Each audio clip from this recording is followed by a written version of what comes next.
Today, I am going to share what you can do to lose weight, look great, feel great, and crush your cravings without Ozempic, and how in my 60s I managed to maintain the body of my life with the 5 tips that I am going to share with you today. I'm also going to share the truth about what Ozempic could be doing to your metabolism, and I'm going to share some of the long-term risks that maybe your doctor has not gone deep with you about, because there are definitely some risks. But stick around, because I am going to share the 5 things that I did to mend my own broken metabolism without Ozempic. And by the way, if you're already taking Ozempic or one of the other GLP-1 agonist medications, you need to hear these things too, because you need to be supporting your metabolism while you're on the medications so that you don't just end up back where you started. So if we haven't met, hi, my name is Mercy Wolf. I'm a metabolic health coach. I'm a whopping 63, but I feel 33, and I plan still to be running upstairs when I'm 83, because life is too short to feel old. And I'm here to help you look and feel great with what nature provided. And metabolism is where it all begins. So a quick disclaimer, I'm not a doctor and I am not giving medical advice. I'm not making any recommendations or suggestions here. I'm just sharing what I know. And I'm just a girl who messed up her metabolism 40 years ago and figured out what to do to fix it. And I've been obsessed with metabolism ever since. The other thing I want to say is this conversation is nuanced. I am not against Ozempic. I know that it is a lifesaver for so many women who are in the midst of or on the brink of some really serious health issues. Many women are actually discovering what it feels like not to have cravings and to be able to control their appetite and eat normally. So I know that there are some great things about these medications.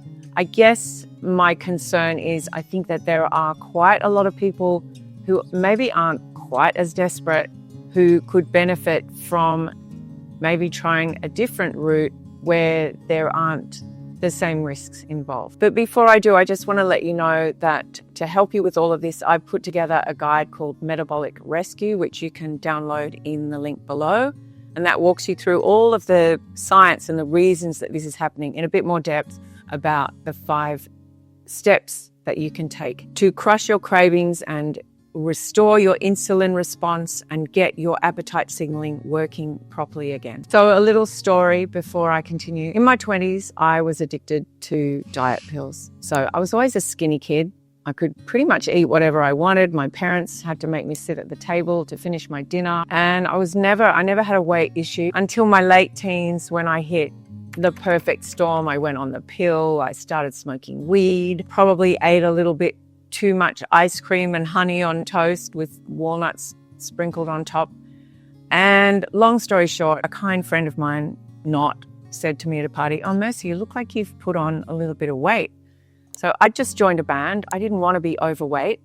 So my mom took me to a sports doctor who prescribed diet pills, and I lost the weight. It was probably only like 5 or 6 or 7 pounds, inconsequential, but it wasn't the end, because there's no such thing as just one diet. It was just the beginning of a long cycle of crash diets and losing weight and gaining even more weight and cravings and just getting really out of control around food. And then you used to be able to get diet pills over the counter in Australia called Slim. I remember you're probably only supposed to take 1, but I can clearly remember like having about 6 in my hand and chugging them all back. And, I built up a tolerance. And some days I'd feel slim and be peeing all day, and other days I'd feel bloated and disgusting. The reason I'm telling you all this is because if Ozempic had been available back then, I would have wanted to take it for sure. I was desperate. I hated myself. I felt out of control, and I would have done anything. And maybe you can relate to this story in some way, just feeling completely out of control. I was lucky in that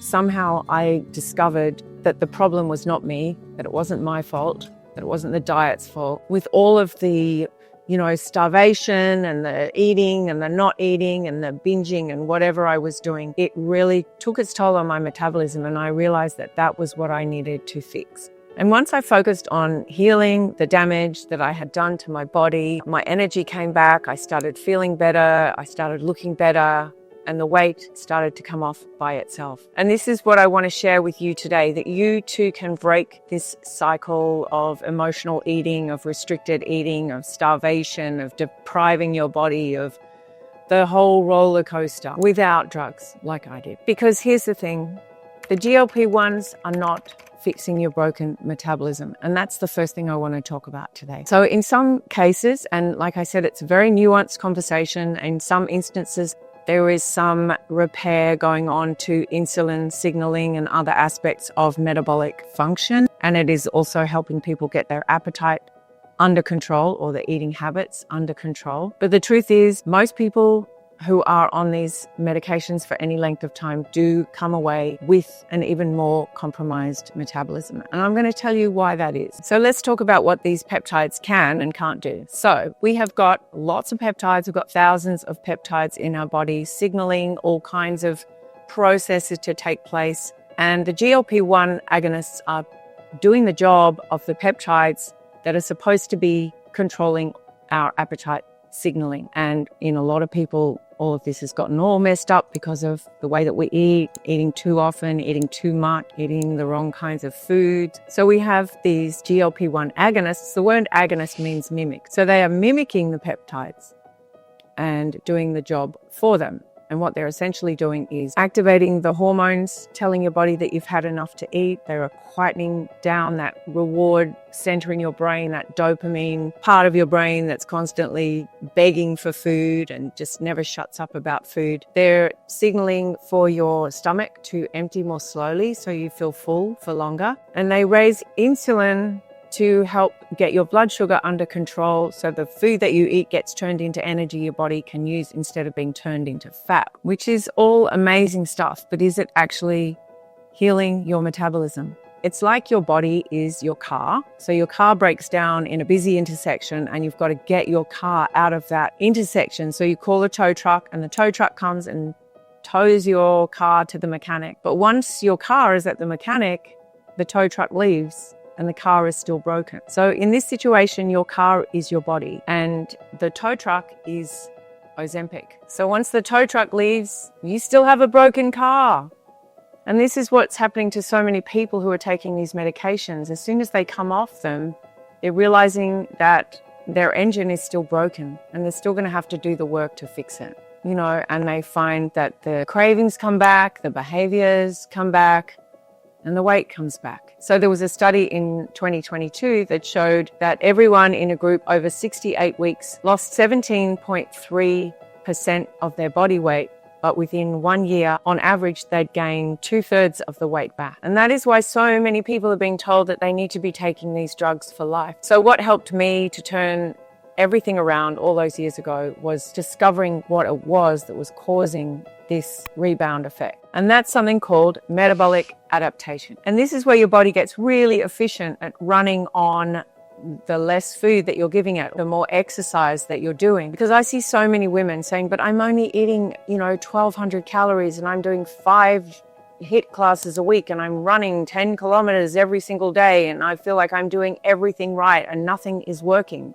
It's getting harder and harder. What the hell is going on? What's going on is your body is trying to protect you by adapting to being given less energy because it needs to still be able to perform vital functions. It needs energy to keep your organs running and all sorts of other really important things. So it starts to conserve energy in other areas. For example, it might turn down your thyroid gland, which, leads to another whole cascading set of problems, and it might turn your body heat down. But basically it's turning down your metabolic rate so it can function on less. So it's not your body being mean, it's your body actually trying to protect you. And with so many women taking Ozempic, they find that their appetite is really curbed, so they're not able to keep up eating enough food. Their calories are really low. The body adapts to even lower calories. There's so many women experiencing nausea and vomiting, so the food isn't staying down. So all of these things combined result in body just getting better at using less calories. So one of the biggest problems that women are facing who are taking Ozempic is the loss of appetite or not being able to keep food down. So I was listening to an interview with Stefano, who's a personal trainer for decades. And he was saying that he's worked with so many people who've hit this plateau where they're not able to lose any more weight. He was talking about people that he's worked with who've lost, say, 50 pounds out of 80 pounds, and then they just get stuck. They can't lose the last 30 because their calories are already so low that they can't go any lower and they can't increase the amount of exercise they're doing. And so what he has to do with people is reverse dieting, where he'll actually take people off the medication, he'll put the calories up again, he'll up the ante on the strength training just to get your metabolism going again, which could defeat the whole purpose of taking Ozempic in the first place. You could just start there. Which brings me to my third point, and this is what concerns me most out of everything that I've heard, and that is the potential for muscle loss. So you might have heard this, that a high proportion of the weight that is being lost is muscle tissue. There was a study in 2021 that showed up to 39% of the weight that people are losing on Ozempic and the other GLP-1 is muscle, not fat. And we're trying to lose fat, right? And I know when I was younger, if someone had said to me, you're losing muscle, I probably wouldn't have cared. I just wanted to be smaller. I just wanted to get back into my skinny jeans. The difference is it kind of matters. Well, it mattered back then, but it matters even more the older you get. The difference is when you're older, it's harder to gain muscle. And we are naturally losing muscle every year as we get older. And we kind of need our muscle. So muscle mass is very strongly linked to longevity. It's strongly linked to good health outcomes and health span. So it's not just about lifespan these days. It's about health span, about how healthy you are in your 70s and your 80s and how independent you are. And you also look better if you have more muscle. Your skin is going to be less saggy as you get older. And really importantly, muscle is linked to bone health as well. So I don't know if you've seen the videos of Avery, the young singer who was crying on her Instagram, talking about how she'd found out at the age of 30 that she'd been diagnosed with osteoporosis as a result of taking Ozempic just for 1 year. So as using your muscle sends a message to your bones that they need to stay strong too. And a lot of women on Ozempic are discovering that they just don't have the energy for exercise.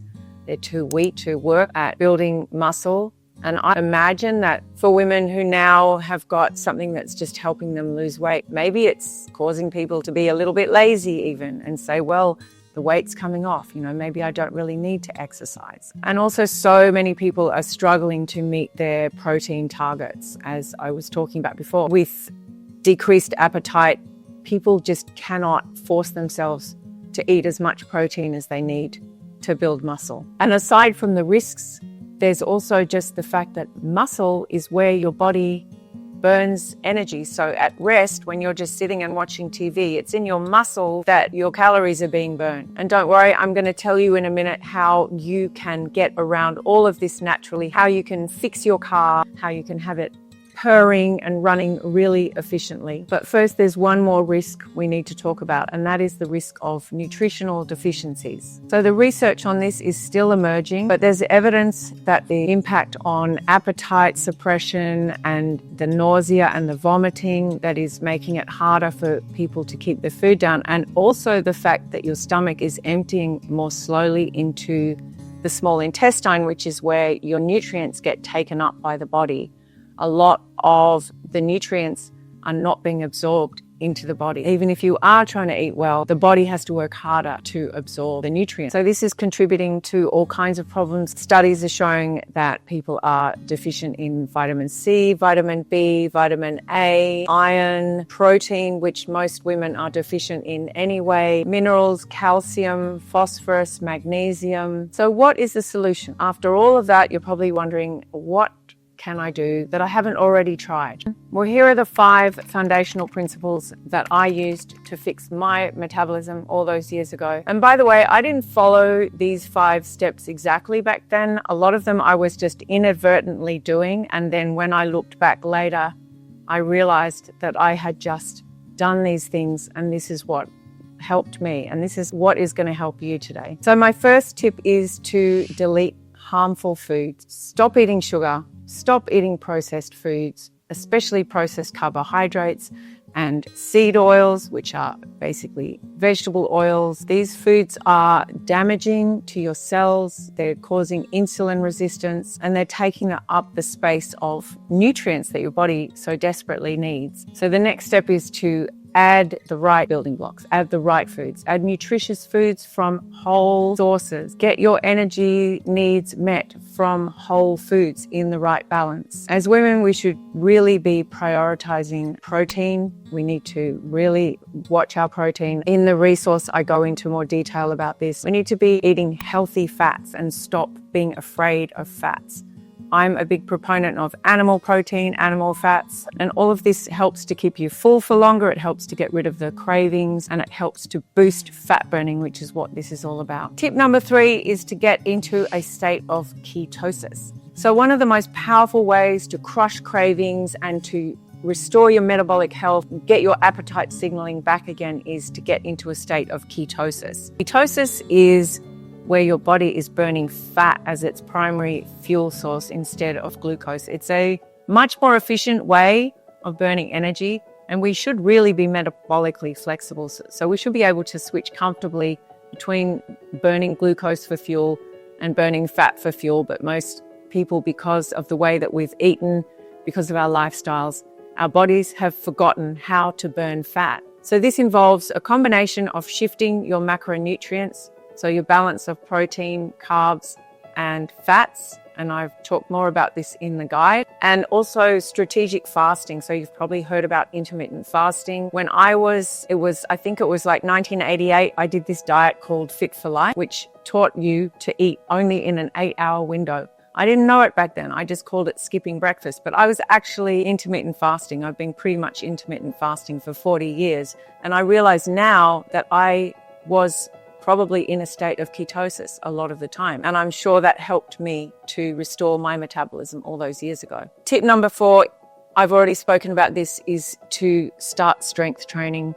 I see so many women talking about how much running they're doing and how much, HIIT classes and all of this. Strength training is where it's at. You don't have to go to a gym. You don't have to be lifting heavy weights. Just using your body weight is fine. You don't have to join a gym. You don't have to go and find fancy exercise clothes. You can do a few push-ups. You can start doing some squats. You can do a few wall sits. Just find a way to move your body that is helping to build muscle, and it's going to restore your metabolism. This is teaching your body to burn more energy, and in the long run, you'll be able to eat more again. And last but definitely not least is address the stress. We need to deal with our stress. So if you are in a constant state of stress, your body is not going to be digesting and metabolizing food. It's going to send the energy to more important functions. Cortisol is a killer for fat burning. It tells your body that you are in a state of fight or flight. Your body is being prepared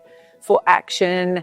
It's sending blood to your heart. It's sending blood to your muscles. It is not sending blood to your digestion or your metabolism. So whatever it takes, just find a way, do some deep breathing, get your feet on the ground every day, hug a tree, go and walk in nature. It doesn't have to be anything huge. And prioritize good sleep. It's absolutely essential that we prioritize good sleep. So if there's anything I would ask you to take away, it's to prioritize your health over your weight. Look after your health and the weight will follow. This realization saved me all those years ago, and it's going to save you too. So thanks so much for watching and listening. And don't forget to download the free resource below, the Metabolic Rescue Guide. And I hope that this has helped you. Please leave me a like if it has, and share with anyone that you think is going to benefit from this. And I will see you in the next video.